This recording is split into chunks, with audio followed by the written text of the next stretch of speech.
Orang yang membaca surat, dia baca 3 surat dalam satu kesempatan, maka dipanggil dia pada kerajaan langit dan bumi sebagai orang yang menempati surga Firdaus nantinya. Ini kelebihan atau fadilat, sebut dengan surat pengantinnya Al-Quran.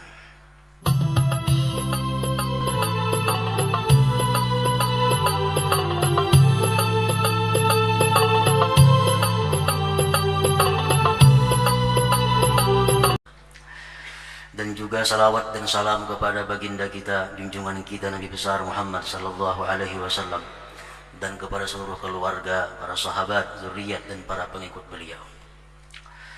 Para muhibbin rahimakumullah, al-khamis wal khamsun min suril Quran, suratul Rahman. Yang ke-55 daripada surah-surah Al-Quran, yaitu surat yang bernama Ar-Rahman. Madaniyatun, diturunkan surat Ar-Rahman ini di Madinah.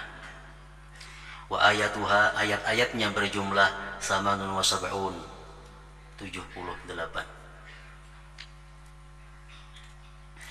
Bismillahirrahmanirrahim. Ar-Rahmanu 'allamal Qur'an, khalaqal insan, 'allamahul bayan.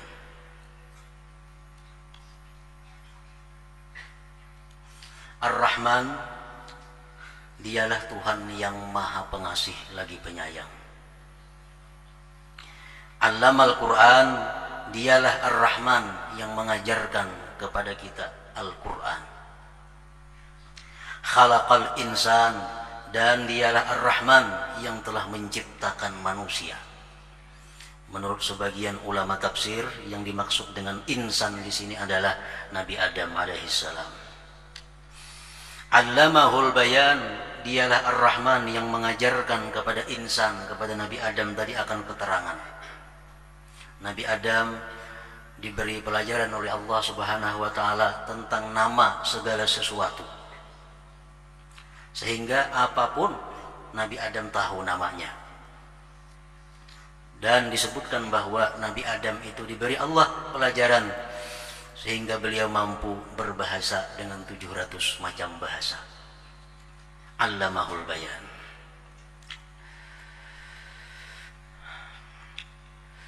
Rasulullah sallallahu alaihi wasallam bersabda, likulli syai'in arus, wa arusul Quran Ar-Rahman, akhrajahul Baihaqi. Kata Rasulullah, bagi tiap-tiap sesuatu itu ada pengantinnya. Dan pengantin Al-Quran adalah Ar-Rahman. Dalam hadis yang lain Rasulullah menyatakan, qari'ul hadid wa idza waqa'atil waqi'ah war-Rahman yud'a fi malakutis samawati wal ard sakinal firdaus, akhrajahul Baihaqi. Orang yang membaca surat Al-Hadid, surat idza waqa'atil waqi'ah, dan surat Ar-Rahman, dia baca 3 surat dalam satu kesempatan, maka dipanggil dia pada kerajaan langit dan bumi sebagai orang yang menempati surga Firdaus nantinya. Ini kelebihan atau fadilat surat Ar-Rahman yang disebut dengan surat pengantinnya Al-Quran. Al-Imamul Ghazali rahimahullah mengatakan,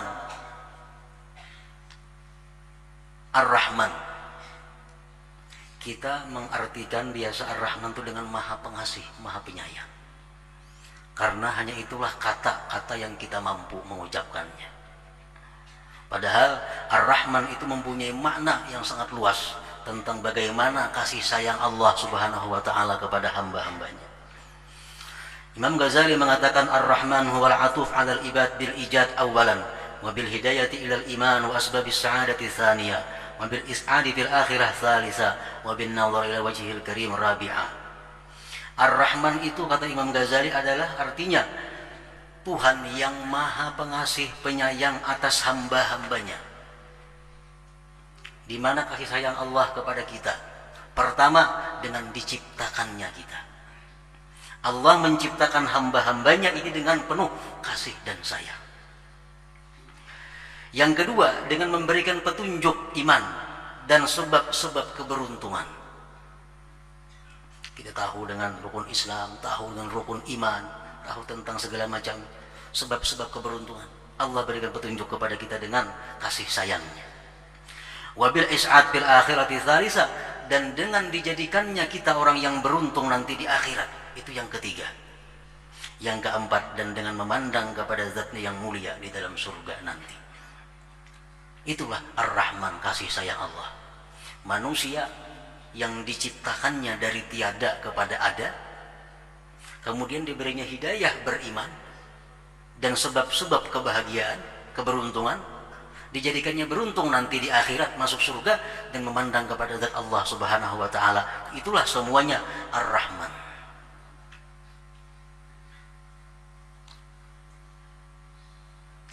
Jadi dari Ar-Rahman ini timbul Al-Wadud, pecinta. Allah sangat mencintai. Itu berarti asalnya dari Ar-Rahman. Ar-Razzaq, Allah yang memberikan rezeki kepada kita.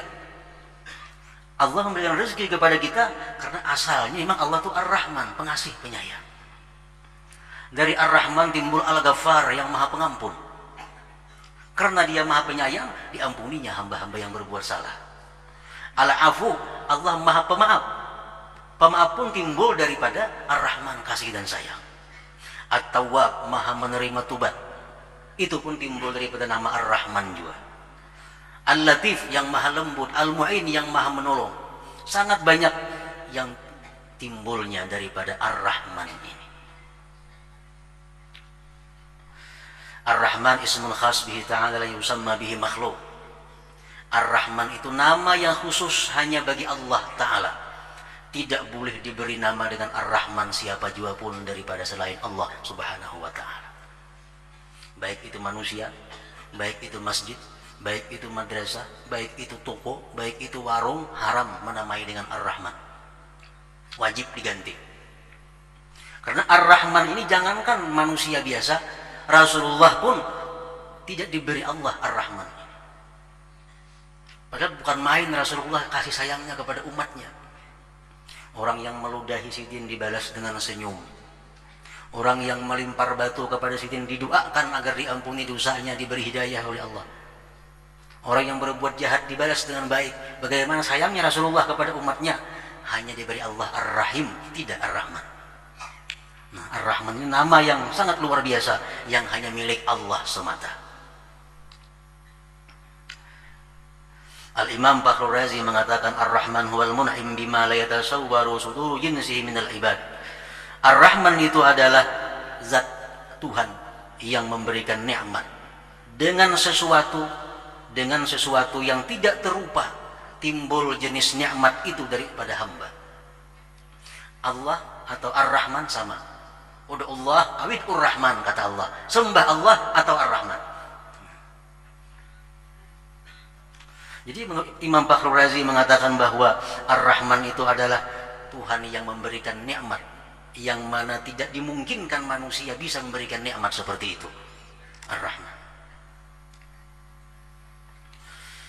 Diriwayatkan dalam sebuah kisah, anna Zaid bin Haritsah kharaja ma'al munafiq min Makkah ila Thaif, fabalagha kharibatan faqala al-munafiq nadkhuluha huna nastarih, fadakhala wa nama Zaid. فأوثق المنافق زيدا وأراد قتله فقال زيد لما تقتلني قال لأن محمدا يحبه وأنا أبغضه. Zaid bin Haritsah, sahabat sekaligus kekasih Rasulullah sallallahu alaihi wasallam, berangkat beserta orang yang munafik dari Mekah menuju Taif. Yang orang munafik ini sama aja lawan orang Islam. Umpat ke masjid, umpat ke orang seruan, umpat segala macam. Cuma hatinya tidak beriman kepada Allah. Nah, jadi Zaid bin Haritsah keluar dari Mekah menuju Taif bersama dengan seorang laki-laki yang ternyata munafik laki-laki itu. Jalan menuju Taif.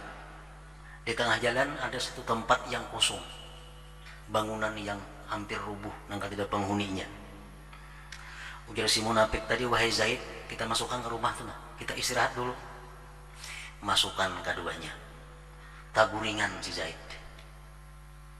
Zaid guring, si munafik ini memasung lawan Zaid. Merimpung, hendak membunuh. Bangun Zaid. Jadi Zaid, lima taqtuluni, kenapa kamu bunuh aku? Alasannya, lianna Muhammadan yuhibbuk wa ana abghadhu.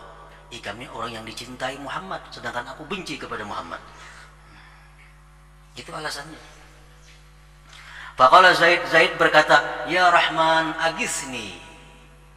Zaid berdoa, ya Rahman agisni. Ya Rahman agisni. Hai Rahman, tolong aku. Fasami al-munafiq sautan yaqulu waihak lima la taqtulhu. Si munafik ini ada mendengar suara. Celaka engkau, jangan kau bunuh dia. Itu suaranya.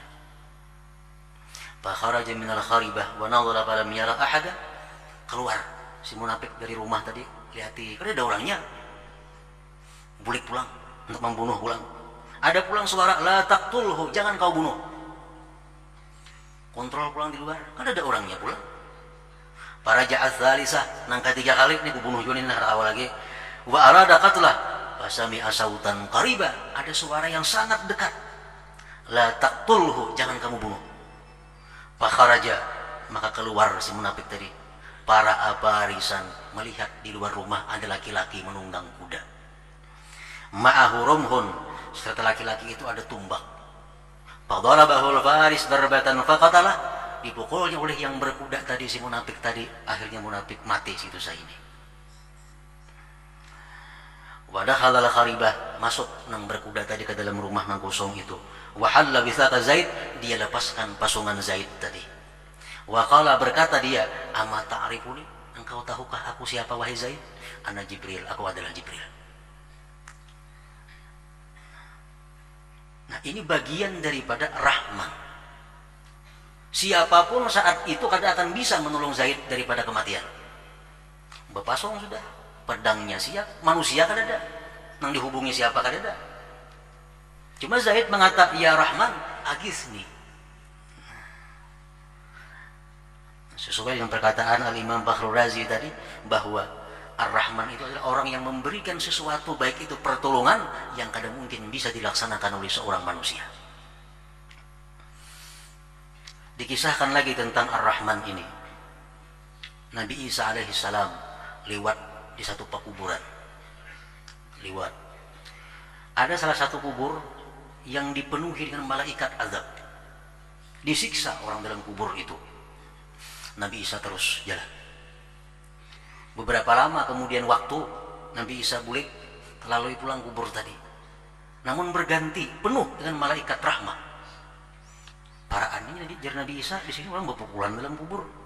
Mulikannya kenapa? Malaikat rahmat penuh mengelilingi kubur tersebut. Mungkin beberapa tahun Nabi Isa kembali ke tempat itu. Nabi Isa ingin bertanya kepada Allah, sembahyang Nabi Isa, minta petunjuk ada apa gerangan di balik ini kejadian. Allah memberikan wahyu kepada Nabi Isa, wahai Isa, itu orang yang dalam kubur itu orang yang sangat durjana. Hampir tidak ada maksiat yang tidak dilakukannya. Pol maksiatnya. Dalam kubur dia disiksa. Namun dia waktu meninggal dunia, dia mempunyai seorang istri yang sedang hamil. Begitu dia mati, istrinya melahirkan seorang anak. Anak ini dididik oleh istrinya. Dididik sampai bisa mengucap Bismillahirrahmanirrahim. Aku malu wahai Isa menyiksa orang yang di dalam kubur, sedangkan anaknya di atas bumi mampu mengucap Bismillahirrahmanirrahim. Nah, ini bagian daripada Ar-Rahman, kasih sayangnya Allah Subhanahu wa ta'ala. Para muhibbin rahimakumullah, walhasil surat Ar-Rahman ini banyak menceritakan tentang nikmat-nikmat Allah, tentang kasih sayang Allah kepada manusia. Namun di akhirnya surat Ar-Rahman ini berbunyi kalimat Tabarakasmu rabbika dzil jalali wal ikram. Itu ujung daripada surat Ar-Rahman. Tabarakasmu rabbika dzil jalali wal ikram. Maha mulia, maha tinggi Tuhan engkau yang mempunyai kebesaran dan kemuliaan. Itu artinya kurang lebih macam itu. Tabarakasmu rabbika dzil jalali wal ikram. Maha tinggi Tuhan engkau yang punya kebesaran dan kemuliaan. Awal surat dimulai dengan Ar-Rahman, yang maha pengasih, maha penyayang. Ditutup dengan yang maha mulia dan maha agung. Nah, itu mengisyaratkan kepada kita bahwa agar kita di dalam kehidupan ini tidak lepas daripada memandang dua nama Allah tersebut. Kalau kita pandang Ar-Rahman, kita akan banyak berharap kepada Allah Subhanahu wa taala. Kalau kita pandang bahwa Allah punya kebesaran, keagungan, kita akan timbul takut kepada Allah Subhanahu wa taala. Jadi itu isyaratun ilal jam'i bainar raja' wal khauf, merupakan petunjuk agar kita menghimpunkan antara berharap kepada Allah dan takut kepadanya. Para muhibbin rahimakumullah. Qala Sayyidina Umar bin Khattab radhiyallahu anhu, "Law nudiya liyadkhulin nara kullun nas illa rajulan wahida larajautu an akuna dzalikar rajul walau nudiya liyadkhulil jannata kullun nas illa rajulan wahida la khasyitu an akuna dzalikar rajul." Ujar Sayyidina Umar, andai kata dipanggil, diumumkan seluruh manusia masuk neraka kecuali satu yang ke surga, aku berharap, kata Sayyidina Umar, yang satu ke surga itu adalah aku. Itu harapan yang luar biasa. Seluruh manusia andai kata disuruh, diperintah masuk neraka kecuali satu yang ke surga, aku berharap, kata Sayyidina Umar, yang ke surga itu adalah aku. Nah, ini harapan yang luar biasa. Andai kata ada pengumuman seluruh manusia masuk surga kecuali satu yang ke neraka, aku khawatir kalau aku yang ke neraka itu, daripada saking takutnya Sayyidina Umar kepada Allah Subhanahu wa taala. Nah, inilah maksudnya keseimbangan antara takut dan harap dan takut kepada Allah Subhanahu wa taala. Para muhibbin rahimakumullah, bagaimana kita tidak mengharap rahmat Allah? Bagaimana kita tidak mengharap rahmat Allah sedangkan Allah berfirman dalam hadis qudsi, "Ya bani Adam, innaka ma da'autani wa rajautani ghafartu lak ala ma kana minka wala ubali. Ya bani Adam, law balagat dhunubuka anana as-sama summa astaghfartani ghafartu laka." Ila akhir hadis, rawahu Tirmidzi. Wahai manusia, sesungguhnya engkau selama berdoa kepadaku, selama mengharapkan aku ampuni engkau bagaimanapun dosa engkau, dan aku tidak peduli, kata Allah. Wahai manusia, andai kata dosa-dosa engkau sampai ke atas langit, kemudian engkau minta ampun kepadaku, aku ampuni bagi engkau. Nah, ini merupakan bibit untuk mengharapkan rahmat Allah Subhanahu wa taala. Dan bagaimana kita tidak takut kepada Allah, sedangkan Rasulullah menyatakan, "Innar rajula la ya'malu 'amal ahli al-jannah 50 sanah hatta la yabqa bainahu wa bainal jannah illa shibra fa sabaqa 'alaihi al-kitab fa yukhtamu lahu bi'amali ahli an-nar." Rawahu Muslim. Ini sabda Nabi yang membuat kita takut. Sesungguhnya ada seseorang yang beramal kebaikan selama 50 tahun. Terus amal kebaikan yang diperbuatnya, sehingga jarak antara dia dengan surga tinggal sekilan lagi. Namun ketentuan Allah, dia orang yang termasuk ahli neraka. Dalam menjalani yang sekilan itu, dia berbuat amal-amal ahli neraka. Akhirnya dia masuk ke dalam api neraka. Nah, ini yang membuat takut kita. Kebaikan yang kita lakukan selama ini bukan jaminan untuk kita masuk surga. Kenapa? Karena kita belum tahu bagaimana ketetapan Allah di alam azal tentang nasib kita, diri kita. Ini membuat selalu takut kepada Allah Subhanahu wa taala. Para muhibbin rahimakumullah. Jadi takut dan harap itu andai kata ditimbang sama. Dalam keadaan normal, dalam keadaan kita sehat, dalam keadaan kita beribadah, dalam keadaan tenang, takut dan harap kada boleh berat sebelah. Dalam sembahyang ada takutnya, ada harapnya. Dalam baca Quran ada harapnya, harap dapat rahmat, takut kalau salah baca disiksa oleh Allah. Dalam keadaan umum, takut dan harap mesti seimbang, sama. Namun dalam berbagai keadaan ada yang diperlukan harap yang menunjul, takut dikebelakangkan.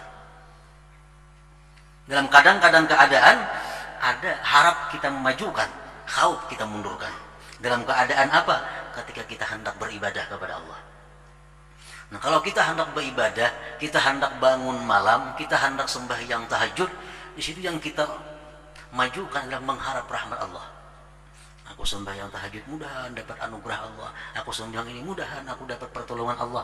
dapat kasih sayang dari Allah, itu menambah semangat kita, menambah rajin kita melaksanakan ibadah itu. Yang kedua, ketika sakit sembahyang sudah kada kawa lagi, tenaga sudah terbatas, mata sudah kaur, membaca Quran kada kawa lagi, hafalan tapi ada nanti hafali. Apalagi hanya mengharap rahmat Allah, hanya mengharap kepada rahmat Allah Subhanahu wa taala. Kada perlu takut lawan Allah dalam keadaan seperti itu. Banyak-banyak mengharap kepada Allah. Dan kadang-kadang takut lebih dikemukakan daripada harap. Lebih ditunjulkan daripada harap. Ketika apa? Inda azmil maksiat. Ketika kita merencanakan satu kemaksiatan kepada Allah. Ketika maksiat ada di hadapan kita, yang kita tunjulkan dalam hati kita adalah keagungan Allah. Siksa Allah yang sangat dahsyat. Ada maksiat di hadapan kita. Yang kita bayangkan adalah Allah Maha Agung. Allah bisa mencabut nyawaku saat ini juga. Allah bisa meruntuhkan imanku saat ini juga. Kalau kita di hadapan maksiat, takut yang kita menangkan. Berbahaya terbalik itu. Begitu maksiat, nang timbul harap. Ada maksiat, harap mudahan diampuni Tuhan aja bisa biar aku gawe ini ada apa-apa juga. Nah, nanti paling andaknya. Di hadapan maksiat, mesti takut yang ditunjukkan. Aku maksiat kepada Allah dengan nikmat Allah. Aku maksiat dengan tangan-tangan berian Allah. Aku maksiat dengan mata-mata berian Allah. Alangkah hinanya, alangkah jahatnya aku kalau aku menggunakan maksiat dengan nikmat Allah Subhanahu wa taala.